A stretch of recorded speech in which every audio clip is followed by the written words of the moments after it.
再盖面包，我给大家看一下，很软，但它回弹性又很好。烫不烫？靠，好浓郁的味道。好好。你没想是吧？我告诉你啊，猪的大里脊肉带骨的吃的带劲一点，你们会不会觉得这种带上骨头吃的更爽？拿出来先洗一下吧，还有好多碎骨头。猪排稍微松一下啊，变化很明显啊。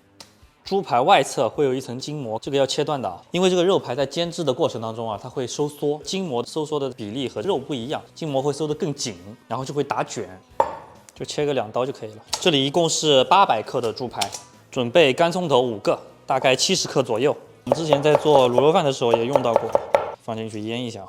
1个鸡蛋，用到的调料我就不一一介绍了啊，直接往里怼。这个配方我给你们1蒸的时间截个图，9姜双蒸，这个特殊一点啊。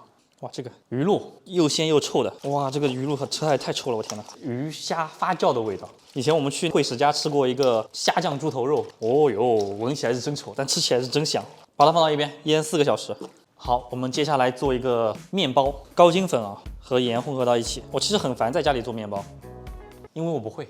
把温水和麦芽糖混合到一起，不是这个太烫了。我没想到你会拿手去搅。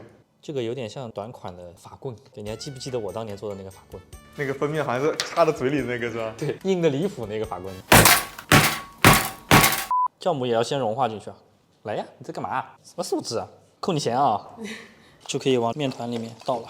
接着我们把它揉成面团啊，大概需要揉个5分钟左右。保鲜膜盖上，醒10分钟，撒点粉，再揉5分钟。盖上保鲜膜，发酵到2倍大。我们发酵了1个半小时啊，也没有2倍大着。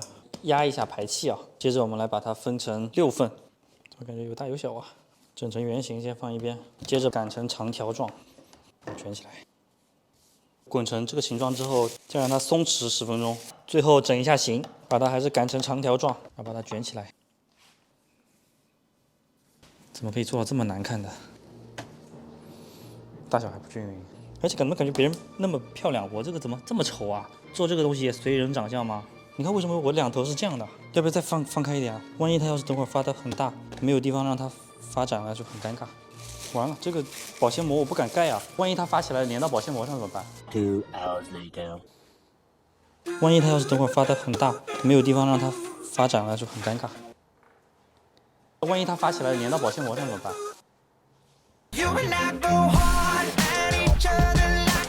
根本就发不起来呀，这面包还没有我手大。巨硬。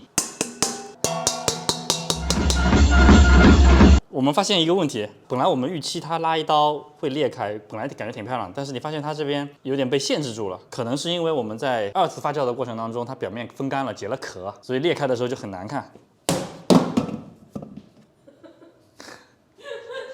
但味道还是不错的，我吃了2个。这一次我们进行了2个调整，一个是酵母我们换了，昨天用的酵母是已经开封过的，怀疑已经变质了，今天换一个新的没开封过的。另外一个就是我会把它放到外面比较暖和的地方去发酵。想象一下，这是你男朋友娇嫩的不对，你们都没有男朋友。想象一下，这是你娇嫩的皮肤，这样轻柔的对待它。我还以为你要说是肚子。哦，冒犯粉丝还是你在行？没有啊，师傅。想象一下，这是你们肥嫩的肚子。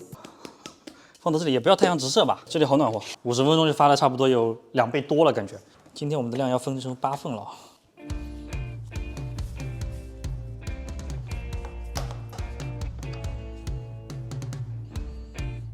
放到旁边松弛10分钟，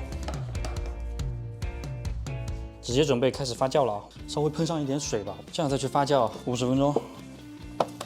这也太丑了，发酵之后更丑，但是好歹发起来了，比昨天有长足的进步。表皮喷上一点水，接着往上面撒上一点面粉，然后用刀在上面割上一条，200度烤18分钟，是不是感觉上色还没上好？但在相机里面还挺好的。哦，那就可以了。比我想象中的软，烫啊烫啊烫啊烫啊烫啊！搞点黄油煎一下看看。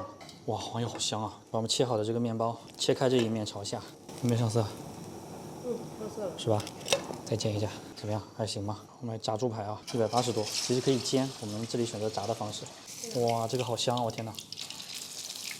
跟猪扒包组合起来，哦，怎么放啊？放不下。这个就是最常规、最原始的猪扒包的样子。